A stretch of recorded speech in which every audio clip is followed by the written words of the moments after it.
ಯೋಗ ಧರ್ಮವಲ್ಲ, ಅದೊಂದು ಜೀವನ ಶೈಲಿ. ಶ್ವಾಸಾಭ್ಯಾಸ, ಧ್ಯಾನ, ಪ್ರಾಣಾಯಾಮ ಇವೆಲ್ಲ ಮನಸ್ಸು ಮತ್ತು ದೇಹವನ್ನು ಸಮತೋಲನದಲ್ಲಿ ಇಡುವ ಒಂದು ವಿಧಾನ. ಹಾಗಾಗಿ ನಾನು ಯೋಗವನ್ನು ಧಾರ್ಮಿಕವಾಗಿ ಅಲ್ಲ, ಆರೋಗ್ಯ ಮತ್ತು ಮನಃಶಾಂತಿಗಾಗಿ ಅಭ್ಯಾಸ ಮಾಡ್ತೇನೆ. ದೇವರು ಕೊಟ್ಟ ದೇಹವನ್ನು ಆರೋಗ್ಯವಾಗಿಡುವುದು ಕೂಡ ಒಂದು ಕೃತಜ್ಞತೆಯ ಭಾಗ ಎಂದು ನಾನು ನಂಬ್ತೇನೆ. ಅದಕ್ಕೋಸ್ಕರ ನಾನು ಇದನ್ನು ಚೆನ್ನಾಗಿ ಅರಿತುಕೊಂಡು ಇದರ ಒಂದು ಅಭ್ಯಾಸವನ್ನು ನಾನು ಮುನ್ನಡೆಸ್ತಾ ಇದ್ದೇನೆ. ಹಲೋ ಹಾಯ್ ನಮಸ್ತೆ friends, welcome back to my channel. ಹೇಗಿದ್ದೀರಾ ಎಲ್ಲರೂ? ಇವತ್ತು ನಾವು ಬೆಳಿಗ್ಗೆ ಬೇಗ ಎದ್ಬಿಟ್ಟು ಬೆಳಗ್ಗಿನ ಜಾವ ಒಂದು 4 ಗಂಟೆಗೆ ನಾನು ಎದ್ದಿದ್ದೀನಿ. ಹಾಗೆಯೇ 4:15 ಅಷ್ಟಕ್ಕೆ ಹಸ್ಬೆಂಡ್ ಮಡಂತಿಯರಿಂದ ಬಂದಿದ್ದರು ನನ್ನನ್ನು ಪಿಕ್ ಮಾಡಲಿಕ್ಕೆ ಅಂತ ಹೇಳಿ. ಹಾಗೆ ನಾನು ಜೋಶ್ವನನ್ನು ಕೂಡ ಕರ್ಕೊಂಡು ಹೋಗಿದ್ದೆ. ಅವನು ನಿದ್ದೆಯಲ್ಲಿದ್ದ, ಆದರೂ ಕೂಡ ನಾವು ಬೀಚಿಗೆ ಹೋಗ್ತೀವಿ ಅಂತ ಹೇಳಿ ಒಂದು ಜಸ್ಟ್ ಹೇಳಿದೆ ಅಷ್ಟೇ. ಎದ್ಬಿಟ್ಟು ಅವನು ಸಹ ತುಂಬ ಉತ್ಸಾಹದಿಂದ ಬಂದು ನಮ್ಮ ಜೊತೆಗೆ. ಹಾಗೆ ಇಲ್ಲಿ ನಾವು ಪಣಂಬೂರು ಬೀಚಿಗೆ ರೀಚ್ ಆಗಿದ್ದೀವಿ. ಒಂದು 4:45 ಅಷ್ಟಕ್ಕೆ ನಾವು ರೀಚ್ ಆಗಿದ್ದೀವಿ ಕಾಣಬೇಕು. ಇದು ನನಗೆ ನಿಜವಾಗ್ಲೂ ಫಸ್ಟ್ ಟೈಮ್ ಆಗಿರುವಂತಹ ಒಂದು ಅನುಭವ. ನಾವಲ್ಲಿ ತಲುಪಬೇಕಾದ್ರೆ ಅಲ್ಲಿ ಚಂದ್ರನ ಮೃದುವಾದ ಬೆಳಕಾಯ್ತಾ, ಫುಲ್ ಮೂನ್ ಆಗಿತ್ತು. ಹಾಗೆಯೇ ಸಮುದ್ರದಲ್ಲಿ ಬೀಸುವಂತಹ ತಂಪಾದ ಗಾಳಿ, ಅಲೆಗಳ ನಾದ ಆಗಿರ್ಬೋದು, ಪ್ರಾರ್ಥನೆ ಮಾಡುತ್ತಿರುವ ಜನರು, ಇದೆಲ್ಲ ನೋಡಿದರೆ ಇದೆಲ್ಲ ಒಂದು ದೈವಿಕ ವಾತಾವರಣ ನಿರ್ಮಾಣವಾಗಿತ್ತು. ತುಂಬಾ ಖುಷಿ ಆಗ್ತಾ ಇತ್ತು ನೋಡಿಕೊಂಡು.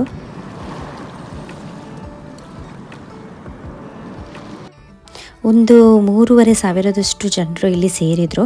ಯಾರೆಲ್ಲ ಈ ಪತಂಜಲಿ ಯೋಗ ಶಿಕ್ಷಣವನ್ನು ಫಾಲೋ ಮಾಡ್ತಾರೆ ನೋಡಿ, ಯಾರು ರೆಗ್ಯುಲರ್ ಆಗಿ ಬರ್ತಾ ಇದ್ದಾರೆ, ಅವರು ಎಲ್ಲರೂ ಸಹ ಸೇರಿ ಎಲ್ಲ ಶಾಖೆಗಳಿಂದ ಒಂದು 3,500 ಜನರು ಇಲ್ಲಿ ಸೇರಿದರು. ನೋಡ್ಬೋದು ಯಾವ ರೀತಿ ಒಂದೇ ರೀತಿ ನಾವು ಈ ಉಡುಪನ್ನು ತೊಡಿಸ್ಕೊಂಡು ಎಷ್ಟೊಂದು ನೀಟಾಗಿ ಕೂತ್ಕೊಂಡಿದ್ದಾರೆ ಸಾಲಾಗಿ. ನಮಗೆ ಮ್ಯಾಟ್ ಕೂಡ ಹಾಗೆಯೇ ತುಂಬಾ ಶಿಸ್ತುಬದ್ಧವಾಗಿ ಇಡಲಿಕ್ಕೆ ನಮಗೆ ಅವರು ಹೇಳ್ತಾರೆ. ಇವನ್ ನಾವು ಹಾಕುವಂಥ ಚಪ್ಪಲಿ ಕೂಡ ನಮಗೆ ಶಿಸ್ತಲ್ಲಿ ಇಡಲಿಕ್ಕೆ ಕಲಿಸ್ತಾರೆ. ತುಂಬ ಶಿಸ್ತನ್ನು ಕಲಿಸ್ತಾರೆ ಇಲ್ಲಿ. ಹಾಗೆಯೇ ನಮ್ಮ ಒಂದು ಯೋಗ ಮ್ಯಾಟ್ ಏನಿದೆ ನೋಡಿ, ಅದು ಸಹ ನಮಗೆ ಸಾಲಾಗಿ ಇಡಲಿಕ್ಕಿರುತ್ತೆ, ತುಂಬ ನೀಟ್ನೆಸ್ಸಲ್ಲಿ ಇಡಲಿಕ್ಕಿರುತ್ತೆ. ಹಾಗೆ ನೋಡ್ಬೋದು ಎಲ್ಲರೂ ಸಹ ಒಂದೇ ರೀತಿಯಾಗಿರುವಂತಹ ಟಿ ಶರ್ಟನ್ನು ಹಾಕಿಬಿಟ್ಟು ಎಷ್ಟೊಂದು ಯೂನಿಫಾರ್ಮಿಟಿಯಲ್ಲಿ ನಾವು ಕಾಣಿಸ್ತಾ ಇದ್ದೀವಿ ಅಂತೇಳಿ ನೋಡೋದೇ ಒಂದು ಚಂದ. ಹಾಗೆ ನಾನು ಸ್ವಲ್ಪ ಬಿಡುವು ಮಾಡಿಕೊಂಡು ಸ್ವಲ್ಪ ಕ್ಲಿಪ್ಪಿಂಗ್ಸನ್ನು ಇಲ್ಲಿ ತೆಗೆದಿದ್ದೀನಿ. ನೀವು ಸಹ ನೋಡಿ ಯಾವ ರೀತಿ ಈ 3,500 ಜನಸಂಖ್ಯೆಯಲ್ಲಿರುವಂತಹ ಯೋಗ ಬಂಧುಗಳು ಯಾವ ರೀತಿ ಕಾಣಿಸ್ತಾ ಇದ್ದಾರೆ ಅಂತೇಳಿ ತುಂಬ ಖುಷಿಯಾಗುತ್ತೆ ಆಯಿತಾ ನೋಡಲಿಕ್ಕೆ.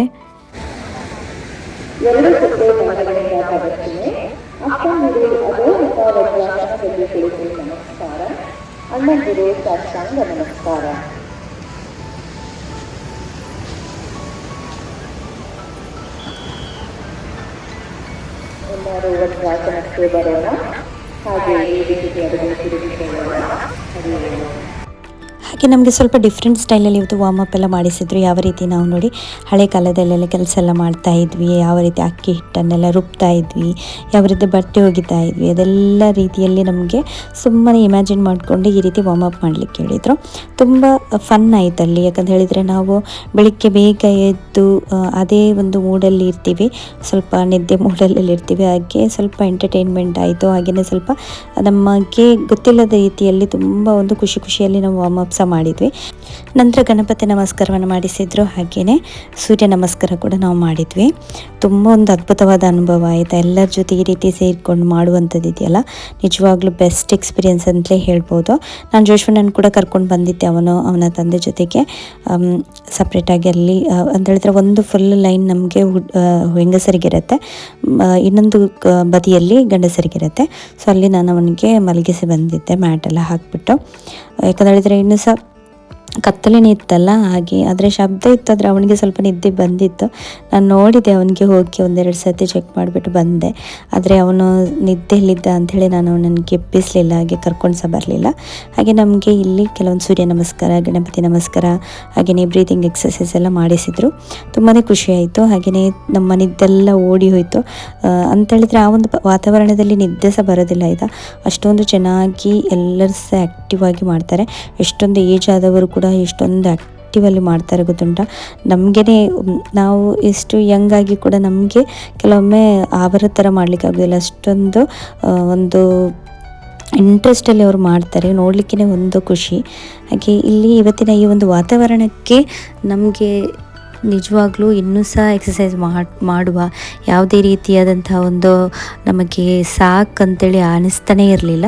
ಹಾಗೆ ಅವರು ನಮಗೆ ಕೆಲವೊಂದು ಯೋಗಾಭ್ಯಾಸಗಳನ್ನು ಮಾಡಿಸಿಬಿಟ್ಟು ನಂತರ ನಮಗೆ ವಿಶ್ರಾಂತಿಯನ್ನು ಮಾಡಲಿಕ್ಕೆ ಹೇಳಿದರು. ಹಾಗೆ ವಿಶ್ರಾಂತಿಯ ನಂತರ ನಮಗೆ ಬೇರೆ ಆ್ಯಕ್ಟಿವಿಟೀಸ್ ಏನೆಲ್ಲ ಅವರು ಅರೇಂಜ್ ಮಾಡಿದ್ರು ನೋಡಿ. ಕೆಲವೊಂದು ಹಳೆ ಸಂಪ್ರದಾಯದ ನಮಗೆ ಗೇಮ್ಸ್ ಎಲ್ಲ ಇತ್ತು, ಆಟೋಟ.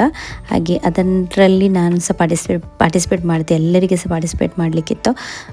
ಯಾಕೆ ಈ ಪೌರ್ಣಿಮೆಯ ದಿನ ಒಂದು ವಿಶೇಷವಾಗಿರುವಂತಹ ದಿನ, ಯಾಕೆ ಈ ದಿನದಂದು ಸಮುದ್ರ ಸ್ನಾನ ಮಾಡಬೇಕು, ಇದರ ಬಗ್ಗೆ ಒಂದು ಸಣ್ಣ ಒಂದು ಅನುಭವ ಅಥವಾ ಯಾತಕ್ಕಾಗಿ ಇದನ್ನು ಮಾಡಬೇಕು ಅಂತ ಹೇಳಿರುವಂಥ ಒಂದು ಸಣ್ಣ ನನಗೆ ಗೊತ್ತಿರುವಂಥ ನಾಲೆಜನ್ನು ನಿಮ್ಮ ಜೊತೆಗೆ ಶೇರ್ ಮಾಡ್ಕೊಳ್ತಾ ಇದ್ದೀನಿ. ಈ ಪೌರ್ಣಿಮೆಯ ದಿನ ಪ್ರಕೃತಿಯ ಒಂದು ವಿಶೇಷ ದಿನ ಆಯಿತಾ. ಈ ದಿನ ಚಂದ್ರ ಸಂಪೂರ್ಣವಾಗಿ ಪ್ರಕಾಶದಿಂದ ಹೊಳೆತಾ ಇರ್ತಾನೆ. ನೀವು ನೋಡ್ಬೋದು, ಫುಲ್ ಮೂನ್ ಆಗಿರುತ್ತೆ. ಹಾಗೆಯೇ ಒಂಥರ ಒಂದು ಪ್ರಕಾಶಭರಿತವಾಗಿರುತ್ತಾನೆ. ಹಾಗೆ ಸಮುದ್ರದ ಅಲೆಗಳು ಕೂಡ ಆಕರ್ಷಣೆಯಿಂದ ಸ್ವಲ್ಪ ವಿಭಿನ್ನವಾಗಿ ಕಾಣಲಿಕ್ಕೆ ಸಿಗುತ್ತೆ ನಮಗೆ ಈ ದಿನದಿಂದ. ನಾನು ಕ್ರಿಶ್ಚಿಯನ್ ಆದರೂ ಕೂಡ ಪ್ರಕೃತಿ ದೇವರ ಸೃಷ್ಟಿ ಎಂಬ ನಂಬಿಕೆ ನನಗಿದೆ ಆಯಿತಾ. ಹಾಗೆ ಸಮುದ್ರ, ಚಂದ್ರ, ಸೂರ್ಯ ಇವೆಲ್ಲ ದೇವರ ಒಂದು ಅದ್ಭುತ ರಚನೆಗಳು. ಅದರಿಂದ ಪ್ರಕೃತಿಯ ಮಧ್ಯದಲ್ಲಿ ಪ್ರಾರ್ಥನೆ ಮಾಡೋದ್ರಿಂದ ನನ್ನ ಆತ್ಮಕ್ಕೆ ಏನೋ ಒಂಥರ ಹತ್ತಿರವಾದ ಅನುಭವ. ನನಗಿದೆಲ್ಲ ತುಂಬ ಇಷ್ಟ. ನಾನು ಇದಕ್ಕಿಂತ ಮುಂಚೆ ಸಹ ನಿಮ್ಮ ಜೊತೆಗೆ ಹೇಳ್ತಾ ಇರ್ತೀನಿ. ನನಗೆ ಈ ರೀತಿ ಎಲ್ಲ ಒಂಥರ ಮನಸ್ಸಿಗೆ ತುಂಬ ಸಮಾಧಾನ ಕೊಡುವಂಥ ಒಂದು ಅನುಭವ ಆಗಿರುತ್ತೆ. ಅದಕ್ಕೋಸ್ಕರ ನನಗೆ ಇದನ್ನು ಮಿಸ್ ಮಾಡಲಿಕ್ಕೆ ಬೇಕಿರಲಿಲ್ಲ. ಅದಕ್ಕೆ ನಾನು ಹಠದಿಂದ ಬಂದಿದ್ದೀನಿ ಇವತ್ತು. ಹಾಗೆಯೇ ಈ ಬೆಳಗ್ಗಿನ ಜಾವ ಈ ಅಲೆಗಳು ಕಾಲಿಗೆ ತಾಗಿದಾಗ ನಿಜವಾಗ್ಲೂ ಒಂದೇನೋ ದೇವರು ನಮಗೆ ಒಂದು ಆಶೀರ್ವಾದ ಕೊಟ್ಟಂತೆ ಒಂದು ಅನುಭವ ಆಗುತ್ತೆ ಆಯಿತಾ. ನಾನು ಮತ್ತು ಜೋಶ್ವಾ ಇಲ್ಲಿ ಇವಾಗ ಬಂದಿದ್ದೀವಿ. ಎಕ್ಸಸೈಸ್ ಏನೆಲ್ಲ ಯೋಗಾಭ್ಯಾಸ ಮಾಡಲಿಕ್ಕಿತ್ತು ನೋಡಿ, ಅದೆಲ್ಲ ಆಗಿದೆ. ಇನ್ನು ನಮಗೆ ಕೆಲವೊಂದು ಹಳೆ ಸಂಪ್ರದಾಯದ ಆಟೋಟ ಎಲ್ಲ ಮಾಡಲಿಕ್ಕೆ ಅವ್ರ ತಯಾರಿಯನ್ನು ಮಾಡ್ತಾಯಿದ್ರು. ಅಷ್ಟರಲ್ಲಿ ನಾನು ಒಂದು ರೌಂಡ್ ಜೋಶ್ವನಿಗೆ ಇಲ್ಲಿ ಬೀಚನ್ನು ತೋರಿಸ್ಲಿಕ್ಕೆ ಅಂತ ಕರ್ಕೊಂಡು ಬಂದಿದ್ದೀನಿ. ನೋಡ್ಬೋದು, ಸುಮ್ಮನೆ ನಾವು ಅಲ್ಲಿ ನಿಲ್ತಾ ಇದ್ವಿ. ಈ ಅಲೆಗಳು ಕಾಲಿಗೆ ಆಗುವಂಥ ಸಮಯದಲ್ಲಿ ಇದೆಯಲ್ಲ, ಜೋಶ್ವನಿಗಂತೂ ತುಂಬ ಖುಷಿ. ಅವನಿಗೆ ಬೀಚ್ ಅಂತ ಹೇಳಿದರೆ ತುಂಬ ಇಷ್ಟ. ಆದರೆ ನಾವು ಹೋಗೋದೇ ತೀರಾ ಅಪರೂಪ. ಅದಕ್ಕೋಸ್ಕರ ಅವನು 4 ಗಂಟೆಗೆ ಎಬ್ಬಿಸಿದ್ರು ಕೂಡ ಬೇಗ ಫಟಾಫಟ್ ಅಂತೇಳಿ ರೆಡಿಯಾಗಿ ಬಂದಿದ್ದಾನೆ ನನ್ನ ಜೊತೆಗೆ.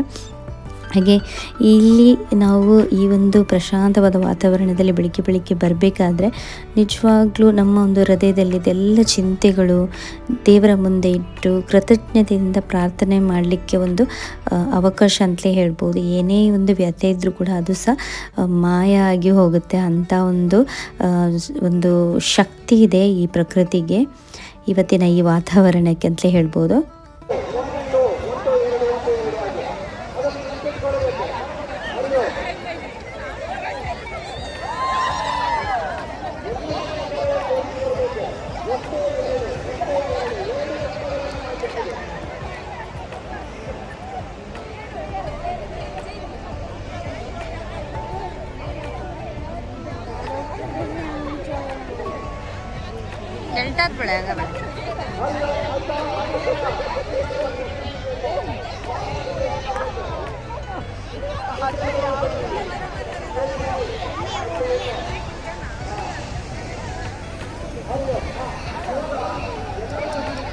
Okay.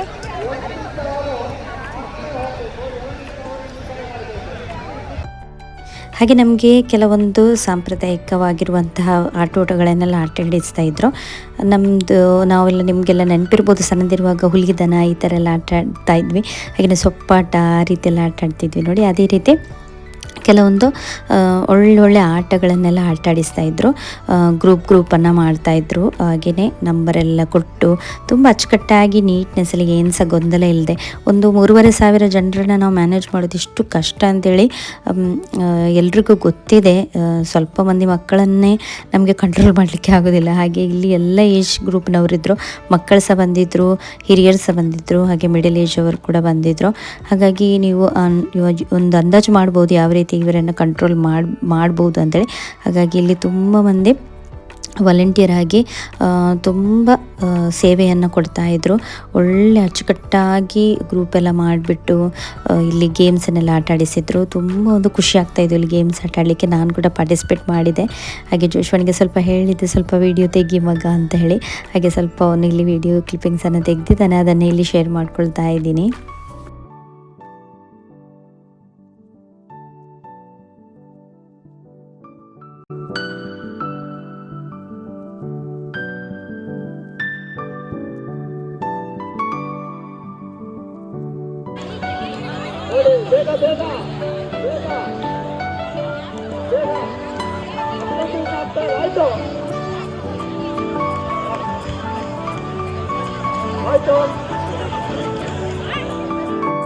ಆಟೋಟ ಎಲ್ಲ ಆದ ನಂತರ ಇಲ್ಲಿ ಭಜನೆಯನ್ನು ಸ್ಟಾರ್ಟ್ ಮಾಡಿದರು. ಹಾಗೆ ಭಜನೆಯಲ್ಲಿ ಎಲ್ಲರೂ ಸಹ ಸೇರಿ ಚೆನ್ನಾಗಿ ನೃತ್ಯವನ್ನು ಮಾಡ್ತಾಯಿದ್ರು ನೋಡ್ಬೋದು ಇಲ್ಲಿ. ಹಾಗೆಯೇ ತುಂಬ ಎಂಜಾಯ್ ಮಾಡ್ತಾಯಿದ್ರು ಪ್ರತಿಯೊಬ್ಬರು ಕೂಡ.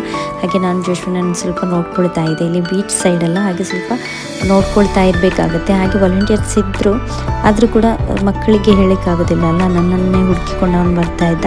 ಹಾಗೆ ಅವನ ಮೇಲೆ ಸಹ ಒಂದು ಕಣ್ಣಿಡಬೇಕಲ್ವ. ಹಾಗೆ ನಾನು ಜೋಶ್ವನ್ ಜೊತೆಗೆ ನಿಂತೆ. ಹಸ್ಬೆಂಡ್ ಸ್ವಲ್ಪ ಹಿಂದೆ ಇದ್ದರು, ನಮ್ಮ ಮಡಂತಿಯರದ್ದು ಶಾಖೆ ಅವರು ಯಾರೆಲ್ಲ ಬಂದಿದ್ದು ನೋಡಿ ಅವ್ರ ಜೊತೆಗೇ ಇದ್ದರು. ನಾನು ಸ್ವಲ್ಪ ಸಪ್ರೇಟ್ ಆಗಿದ್ದೆ ಈಚೆ ಸೈಡ್ ಜೋಶ್ವನ್ ಜೊತೆಗೆ. ಹಾಗೆ ಈ ಪುಟ್ಟ ಪುಟ್ಟ ಮಕ್ಕಳು ನೋಡಬೇಕು ಎಷ್ಟೊಂದು ಚೆನ್ನಾಗಿ ಸ್ಟೆಪ್ ಆಗ್ತಾಯಿದ್ರು ಭಜನೆಗೆ ಅಂತೇಳಿ. ನೋಡಲಿಕ್ಕೇ ಒಂದು ಖುಷಿ ಆಯಿತಾ. ಇದೆಲ್ಲ ತುಂಬ ಚೆನ್ನಾಗಿ ಮಾಡ್ತಾಯಿದ್ರು ಪ್ರತಿಯೊಬ್ಬರು ಕೂಡ. ನಾನಂತೂ ನೋಡಿ ಎಂಜಾಯ್ ಮಾಡ್ತಾ ಇದ್ದೆ.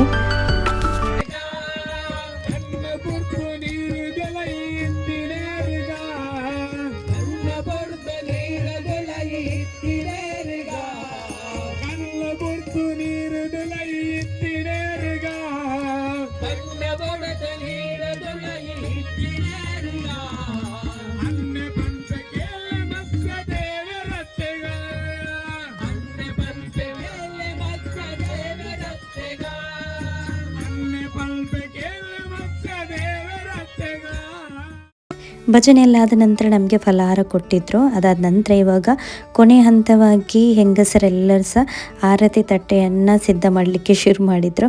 ಅದರಲ್ಲಿ ದೀಪ, ಹೂಗಳು, ಈ ರೀತಿ ಆರತಿ ತಟ್ಟೆಯನ್ನು ತಯಾರಿಸಿ ನಂತರ ಮೊದಲು ಚೆನ್ನಾಗಿ ಅದನ್ನು ಶೃಂಗಾರ ಮಾಡಿಬಿಟ್ಟು ದೀಪ ಹಚ್ಚಿ ಆರತಿ ಮಾಡಿದರು. ಸಮುದ್ರದ ಮುಂದೆ ನಿಂತು ದೇವರಿಗೆ ಕೃತಜ್ಞತೆಯ ಪ್ರಾರ್ಥನೆ ಮಾಡಿದರು. ಸಮುದ್ರದ ನೀರಿಗೆ ಹೂಗಳನ್ನು ಅರ್ಪಿಸಿದರು. ಈ ರೀತಿ ಒಂದು ಸಮುದ್ರವನ್ನು ನಾವು ಪ್ರಕೃತಿಯ ಶಕ್ತಿ ಎಂದು ಗೌರವಿಸ್ತೇವಲ್ವ, ಅದೇ ರೀತಿ ಅದು ಜೀವನದ ಮೂಲ. ನೀರಿಲ್ಲದೆ ಜೀವವಿಲ್ಲ. ಆದ್ದರಿಂದ ನೀರಿಗೆ ಧನ್ಯವಾದ ಹೇಳುವುದು ಕೂಡ ಒಂದು ಸುಂದರವಾದ ಸಂಸ್ಕೃತಿಯೇ.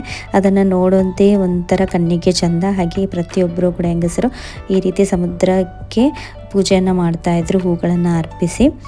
ಎಲ್ಲರೂ ಸಹ ನೋಡ್ಬೋದು ಸಾಲಾಗಿ ನಿಂತಿದ್ದು. ಹಾಗೆ ವಾಲಂಟಿಯರ್ಸ್ ಕೂಡ ಸ್ವಲ್ಪ ಎದುರುಗಡೆ ಲೈನಾಗಿ ನಿಂತಿದ್ರು. ಯಾರು ಸಹ ಆಳವಾಗಿರುವಂಥ ಪ್ಲೇಸಿಗೆ ಹೋಗಬಾರ್ದು ಅಂತೇಳಿ ಚೆನ್ನಾಗಿ ಇಲ್ಲಿ ಮೇಂಟೈನ್ ಮಾಡಿದರು. ಪ್ರತಿಯೊಂದು ಕೂಡ ಶಿಸ್ತುಬದ್ಧವಾಗಿ ಮಾಡ್ತಾಯಿದ್ರು.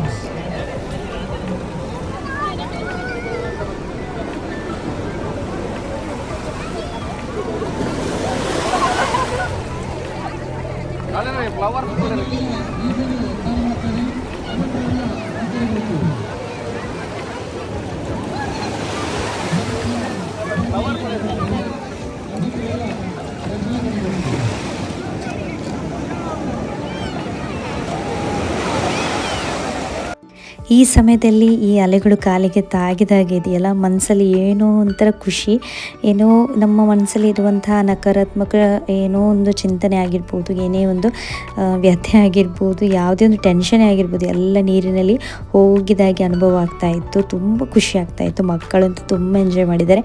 ಜೋಶ್ವನಿಗೆ ನಾನು ಹೇಳಿದ್ದೆ ನೋಡಿ, ತುಂಬ ಇಷ್ಟ ಬೀಚಲ್ಲೆಲ್ಲ ಆಟ ಆಡೋದು. ಆದರೆ ನಾವು ಬರೋದೇ ತೀರಾ ಕಡಿಮೆ ಅವನಿಗೆ, ಅದಕ್ಕೆ ತುಂಬ ಖುಷಿ. ಇವತ್ತು ಪೂಜೆ ಎಲ್ಲ ಮಾಡಿ ಆದ ನಂತರ ಸಮುದ್ರ ಸ್ನಾನ ಮಾಡಲಿಕ್ಕಿತ್ತು. ಹಾಗೆ ಪ್ರತಿಯೊಬ್ಬರು ಕೂಡ ಇವಾಗ ಸಮುದ್ರ ಸ್ನಾನ ಮಾಡ್ತಾ ಇದ್ದಾರೆ ನೋಡ್ಬೋದು. ತುಂಬ ಗಂಡಸರೆಲ್ಲ ಈ ದೂರಿಗೆ ಹೋಗಿದ್ದಾರೆ. ಅವರಿಗೆ ಸ್ವಲ್ಪ ಧೈರ್ಯ ಎಲ್ಲ ಜಾಸ್ತಿ ಅಲ್ವಾ, ಹಾಗೆ ಸ್ವಲ್ಪ ತುಂಬ ಈ ದೂರಿಗೆ ಹೋಗಿ ಸ್ನಾನ ಎಲ್ಲ ಮಾಡ್ತಾಯಿದ್ರು. ಆದರೆ ಈ ಒಂದು ಅನುಭವ ಹೇಗಿತ್ತು ಅಂತ ಹೇಳಿದರೆ, ಈ ಒಂದು ಮನಸ್ಸಿನಲ್ಲಿ ಒಂದು ಭಕ್ತಿ ಭಾವ ಬರುತ್ತೆ ಇದೆ ಈ ಟೈಮಲ್ಲಿ. ಅಂತ ಹೇಳಿದರೆ ಏನೋ ಒಂಥರ ನಮ್ಮ ಮನಸ್ಸಲ್ಲಿರುವ ಆಲೋಚನೆಗಳು, ಏನೋ ಒಂದು ಟೆನ್ಷನ್ ಎಲ್ಲ ನೀರಲ್ಲಿ ಹೋದ ಹಾಗೆ, ಪ್ರಕೃತಿಯೊಂದಿಗೆ ಒಂದು ಒಗ್ಗಟ್ಟು ನಮ್ಮ ಜೊತೆಗೆ ಆದಾಗೆ ಒಂದು ಕನೆಕ್ಷನ್ ಇರುತ್ತೆ ನೋಡಿ. ಪ್ರಕೃತಿ ಮತ್ತು ಮನುಷ್ಯರ ಮಧ್ಯೆ ಆ ಒಂದು ಕನೆಕ್ಟ್ ಆದ ಹಾಗೆ ನಾವು ಪ್ರಕೃತಿಯೊಂದಿಗೆ, ಆ ರೀತಿಯ ಒಂದು ಎಕ್ಸ್ಪೀರಿಯೆನ್ಸ್ ಆಯಿತು.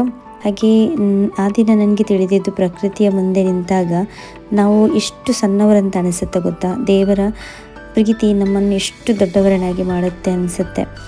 ಹಾಗೆ ಆರತಿ ತಟ್ಟೆ ಅಲಂಕರಿಸೋದು, ಸಮುದ್ರ ಪೂಜೆ ಮಾಡೋದು, ನಂತರ ಸಮುದ್ರ ಸ್ನಾನ, ಎಲ್ಲವರನ್ನು ನಿಜವಾಗ್ಲೂ ಹೃದಯಕ್ಕೆ ತುಂಬ ಹತ್ತಿರವಾದ ಅನುಭವ ಆಯಿತು ನನಗೆ.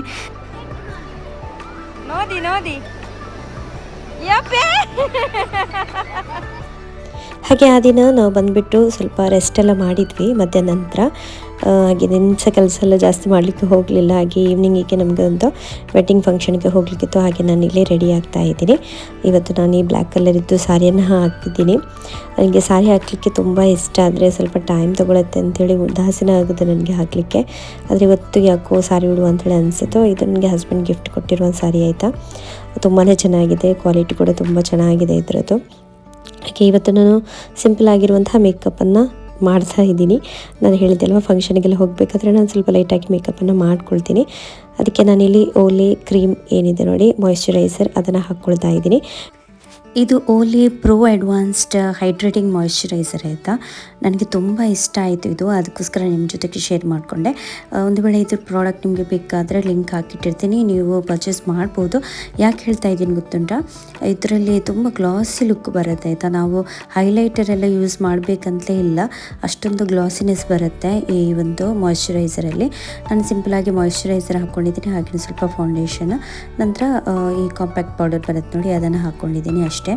ನಾನು ಈ ಫೌಂಡೇಶನ್ ಕೂಡ ಇಡೀ ಮುಖಕ್ಕೆಲ್ಲ ಹಾಕ್ಕೊಳ್ಳೋದಿಲ್ಲ, ಸ್ವಲ್ಪ ಹೈಲೈಟ್ ಆಗಿ ಅಂತೇಳಿದರೆ ಕಣ್ಣಿನ ಕೆಳಗಡೆ ಹಾಗೆ ಸ್ವಲ್ಪ ನಮ್ಮದು ಜಾ ಲೈನ್ ಎಲ್ಲ ಇರುತ್ತೆ ನೋಡಿ, ಅಲ್ಲೆಲ್ಲ ನಾನು ಸ್ವಲ್ಪ ಎಲ್ಲಿ ಡಾರ್ಕ್ ಆಗಿ ಕಾಣಿಸ್ತೀನಿ ಅಲ್ಲಿ ಮಾತ್ರ ನಾನು ಅದನ್ನು ಹಾಕ್ಕೊಳ್ತೀನಿ. ತುಂಬ ಫುಲ್ ಮುಖಕ್ಕೆ ಹಾಕಿದರೆ ನನಗೆ ಇಷ್ಟ ಆಗೋದಿಲ್ಲ, ಸ್ವಲ್ಪ ಜಾಸ್ತಿಯಾಗಿ ಕಾಣುತ್ತೆ ಅದು. ಹಾಗೆ ನೆಕ್ಕಿಗೆಲ್ಲ ಹಾಕ್ಕೊಳ್ತೀನಿ. ಸೊ ಈ ನಮಗೆ ಈವನ್ ಆಗಿ ಹಾಕ್ಕೊಳ್ಬೇಕು, ಮುಖಕ್ಕೆ ಹಾಕಿದರೆ ನೆಕ್ಕಿಗೆ ಕೂಡ ನಾವು ಹಾಕ್ಕೊಳ್ಬೇಕು, ಆವಾಗ ನೀಟಾಗಿ ಕಾಣುತ್ತೆ ನಾವು ಯಾವುದು ಮೇಕಪ್ ಮಾಡಿದ್ರು ಕೂಡ. ಹಾಗೆ ಸ್ವಲ್ಪ ನ್ಯಾಚುರಲ್ ಆಗಿ ಕಾಣಬೇಕಂತ ಹೇಳಿದರೆ ಸಿಂಪಲ್ಲಾಗಿ ಮೇಕಪ್ಪೇ ಚೆನ್ನಾಗಿ ಕಾಣುತ್ತೆ. ಹಾಗೆ ಸ್ವಲ್ಪ ಇಲ್ಲಿ ಕಾಂಪ್ಯಾಕ್ಟ್ ಪೌಡರನ್ನು ನಾನು ಹಾಕ್ಕೊಳ್ತಾ ಇದ್ದೀನಿ. ಹಾಗೆಯೇ ಲಿಪ್ಸ್ಟಿಕ್ಕನ್ನೇ ನಾನು ಸ್ವಲ್ಪ ಬ್ಲಷ್ ಆಗಿ ಹಾಕ್ಕೊಳ್ತಾ ಇದ್ದೀನಿ.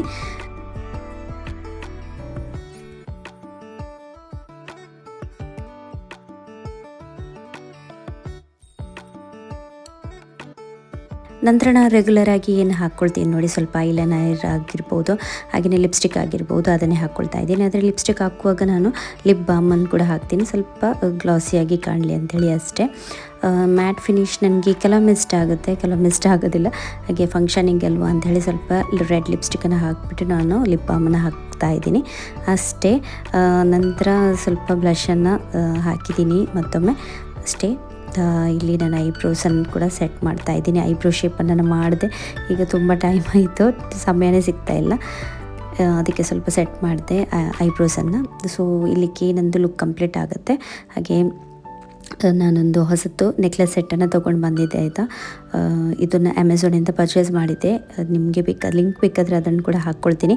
ತುಂಬ ಚೆನ್ನಾಗಿರುವಂಥ ಸೆಟ್ ಆಯಿತಾ. ಅದಕ್ಕೆ ನನಗೆ ಇಯರಿಂಗ್ ಸಿಕ್ಕಿರಲಿಲ್ಲ, ಹಾಗೆ ಇಯರಿಂಗ್ ನನ್ನ ಹತ್ರ ಇತ್ತು, ಅದನ್ನು ಮ್ಯಾಚ್ ಮಾಡಿಬಿಟ್ಟು ನಾನು ಅದನ್ನೇ ಹಾಕ್ಕೊಂಡಿದ್ದೀನಿ. ಸೊ ನೋಡಿ, ಈ ರೀತಿ ಕಾಣುತ್ತೆ ನೆಕ್ಲೆಸ್ ಸೆಟ್, ತುಂಬ ಚೆನ್ನಾಗಿದೆ ಅಲ್ವಾ. ಯಾವುದೇ ಒಂದು ಸ್ಯಾರಿಗೆಲ್ಲ ಮ್ಯಾಚ್ ಆಗುತ್ತೆ. ಹಾಗೆ ಬ್ಲ್ಯಾಕಿಗೆ ಯಾವುದು ಕಲರ್ ಹಾಕಿದ್ರೂ ಕೂಡ ಸೂಟ್ ಆಗುತ್ತೆ ಅಂತೇಳಿ ನಾನು ಹಾಕ್ತಾಯಿದ್ದೀನಿ. ಇದಕ್ಕೆ ನನಗೆ ಮ್ಯಾಚಿಂಗ್ ಇಯರಿಂಗ್ ಸಿಕ್ಕಿರಲಿಲ್ಲ, ಹಾಗೆ ನಾನು ನನ್ನ ಹತ್ರ ಇದ್ದದನ್ನೇ ಮ್ಯಾಚ್ ಮಾಡಿಬಿಟ್ಟು ಹಾಕಿದ್ದೀನಿ. ತುಂಬಾ ಚೆನ್ನಾಗಿ ಕಾಣಿಸ್ತಾ ಇತ್ತು, ನನಗೇನು ತುಂಬ ಇಷ್ಟ ಆಯಿತು. ಇದೇ ಆಗಿತ್ತು ನನ್ನ ಫೈನಲ್ ಲುಕ್. ಯಾವ ರೀತಿ ಕಾಣಿಸ್ತಾ ಇದೆ ಹೇಳಿ ಆಯಿತಾ. ನಿಮಗೆ ಇಷ್ಟವಾದರೆ ಕಮೆಂಟಲ್ಲಿ ತಿಳಿಸಿ ಯಾವ ರೀತಿ ಕಾಣಿಸ್ತಾ ಇದ್ದೀನಿ ಅಂಥೇಳಿ. ಹಾಗೆ ನಿಮಗೆ ಇದರದ್ದು ಲಿಂಕ್ ಎಲ್ಲ ಬೇಕಾದರೆ ನಾನು ಡಿಸ್ಕ್ರಿಪ್ಷನಲ್ಲಿ ಹಾಕಿಟ್ಟಿರ್ತೀನಿ, ನೀವು ಚೆಕ್ ಮಾಡ್ಕೊಳ್ಬೋದು, ಹಾಗೆಯೇ ಪರ್ಚೇಸ್ ಕೂಡ ಮಾಡ್ಕೊಳ್ಬೋದು. ತುಂಬಾ ಸಿಂಪಲಾಗಿ ಮೇಕಪ್ ಮಾಡಿದ್ದೀನಿ, ಆದರೂ ಕೂಡ ನೋಡ್ಬೋದು ಕೇವಲ ಮಾಯಿಶ್ಚರೈಸರಲ್ಲೇ ನನಗೆ ಎಷ್ಟೊಂದು ಕ್ಲಾಸಿ ಲುಕ್ ಬಂದಿದೆ ಅಂಥೇಳಿ. ಸೊ ಈ ರೀತಿ ಇದೆ ಆಯಿತಾ ಸಾರಿ, ನನಗೆ ತುಂಬ ಇಷ್ಟ ಆಯಿತು. ಬ್ಲ್ಯಾಕ್ ಕಲರ್ ಸಾರಿ ನಂದು ಫೇವ್ರೇಟ್, ನನ್ನ ಹತ್ರ ಒಂದೇ ಇರೋದು ಇದೇ ಒಂದು ಸಾರಿ ಅದು. ಹಾಗೆ ನಂತರ ನಾವು ಮದುವೆ ಫಂಕ್ಷನ್ಗೆ ಅಟೆಂಡ್ ಆಗಿಬಿಟ್ಟು ಊಟ ಎಲ್ಲ ಮುಗಿಸ್ಬಿಟ್ಟು ಅಲ್ಲಿ ನಾವು ಸ್ವಲ್ಪ ಟೈಮನ್ನು ಸ್ಪೆಂಡ್ ಮಾಡಿದ್ವಿ, ಸ್ವಲ್ಪ ಫೋಟೋಸ್ ಎಲ್ಲ ಕ್ಲಿಕ್ ಮಾಡಿದ್ವಿ. ನಂತರ ನಾವು ರಿಟರ್ನ್ ಬಂದ್ವಿ. ಸೊ ಇದೇ ಆಗಿತ್ತು ಇವತ್ತಿನ ಸಿಂಪಲ್ ಆಗಿರುವಂಥ ಬ್ಲಾಗ್. ಹೋಪ್ ನಿಮಗೆ ಇಷ್ಟ ಆಗಿರ್ಬೋದು ಅಂತ ಭಾವಿಸ್ತೀನಿ. ಇಷ್ಟವಾದರೆ ಲೈಕ್ ಮಾಡಿ, ಕಮೆಂಟ್ ಮಾಡಿ, ಹಾಗೆಯೇ ಶೇರ್ ಮಾಡಿ, ಹಾಗೆ ನಮಗೆ ಸಪೋರ್ಟ್ ಮಾಡಿ. ಇಷ್ಟವರೆಗೆ ಸಬ್ಸ್ಕ್ರೈಬ್ ಮಾಡದೆ ನೋಡ್ತಾ ಇದ್ದೀರಾದರೆ ನಮ್ಮ ಚಾನಲನ್ನು ಇವಾಗಲೇ ಸಬ್ಸ್ಕ್ರೈಬ್ ಮಾಡಿ ಅಂತ ಕೇಳ್ಕೊಳ್ತೀನಿ. So thank you so much for watching.